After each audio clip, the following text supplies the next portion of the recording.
आगे बढ़ते हुए बात करेंगे शाह महमूद कुरैशी की ज़ेर सदारत पीटीआई की पार्लिमानी पार्टी का इजलास खत्म हो गया। शाह महमूद कुरैशी की सरबराही में वफ्द स्पीकर कौमी असम्बली से मुलाकात के लिए पैदल पार्लियामेंट हाउस पहुंच गया। इजलास में कौमी असम्बली में वापसी और 3 पार्लिमानी ओहदों पर तकर्री के लिए हिकमत अमली का जायजा लिया गया। रिजवान गिलज़ई हमारे साथ मौजूद हैं, मजीद उनसे जान लेते हैं। जी बताइएगा, मुलाकात के लिए वफ्द पहुंचा है।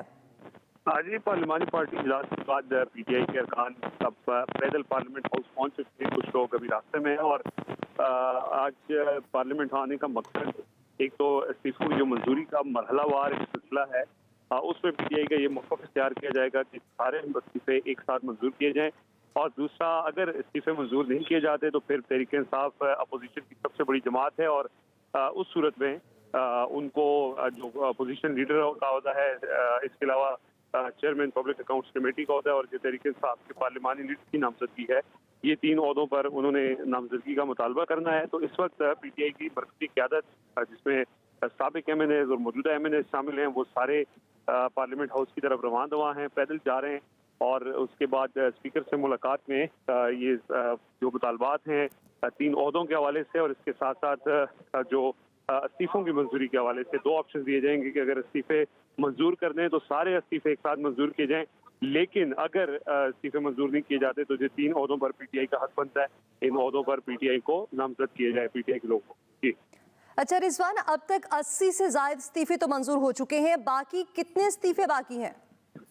देखिए, जो 70 के करीब अरकान के इस्तीफे कल जो अरकान थे पीटीआई के वो मौजूद थे, लेकिन आज 35 अरकान के इस्तीफे मंजूर होने के बाद अब 35 अरकान जो हैं वो बाकी रह गए हैं जिनके इस्तीफे मंजूर होने। इसके अलावा कुछ 23 अरकान पीटीआई के वो मुनहरफ अरकान हैं,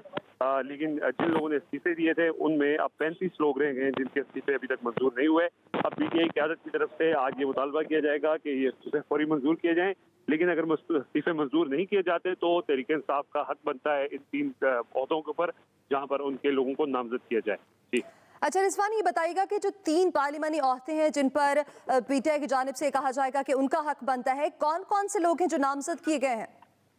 देखें, अभी इस हवाले से नामजदगी का फैसला नहीं हुआ, क्योंकि कल तक ये मुशावरत की जा रही थी कि अपोजिशन लीडर के लिए सैयद फखर इमाम का नाम ज़ेर गौर था, लेकिन आज हुकूमत की तरफ से उनका भी इस्तीफा मंजूर कर दिया गया है। तो अब ये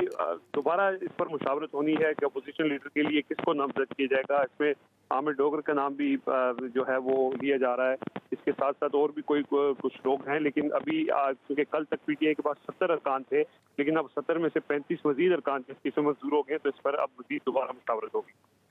अच्छा रिजवान, जैसे कि आपने बताया कि अभी एक वफ्द जो है वो मुलाकात के लिए रवाना हो चुका है जो कि ये कहेगा कि इस्तीफे एक साथ मंजूर किए जाएं, तो अगर इस्तीफे मंजूर कर लिए जाते हैं तो फिर इसके बाद क्या लाहे अमल होगा पीटीआई का?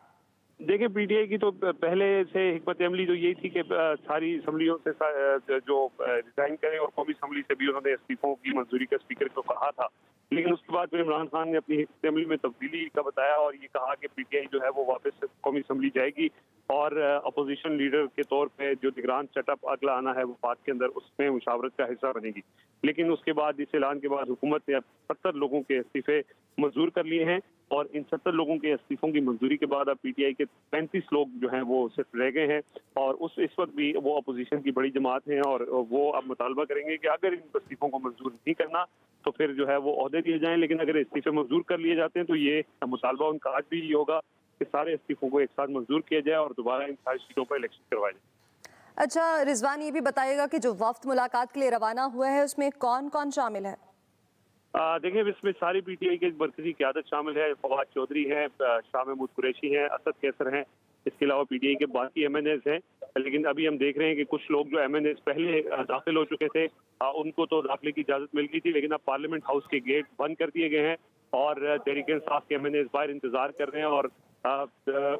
एमएनएज़ को अंदर दाखिले की इजाज़त नहीं है। तो ये ताज़ा तरीन अपडेट आपको कर रहे हैं कि पार्लियामेंट हाउस का जो मरकजी दरवाज़ा है वो बंद कर दिया गया है और जो अरकान असम्बली हैं वो इस वक्त दरवाजे के बाहर खड़े हैं और जो सिक्योरिटी एहलकार है उनको ये बताया गया है कि किसी को भी अंदर आने की इजाज़त नहीं देनी। तो इस वक्त सूरत हाल ये है कि साबिक स्पीकर असद कैसर जो अंदर दाखिल होना चाहते थे उनको इजाज़त नहीं मिली। अब इसके बाद जो है वो मीडिया से गुफ्तगू करेंगे फवाद चौधरी यहाँ पर मौजूद हैं, असद कैसर हैं और उन्होंने यहाँ पर मीडिया से गुफ्तगू करनी है और अब से कुछ ही देर बाद जो है वो मीडिया से गुफ्तगू करेंगे क्योंकि दाखिले की इजाज़त नहीं मिली। जी रिजवान अपडेट कर रहे थे, शुक्रिया आपका।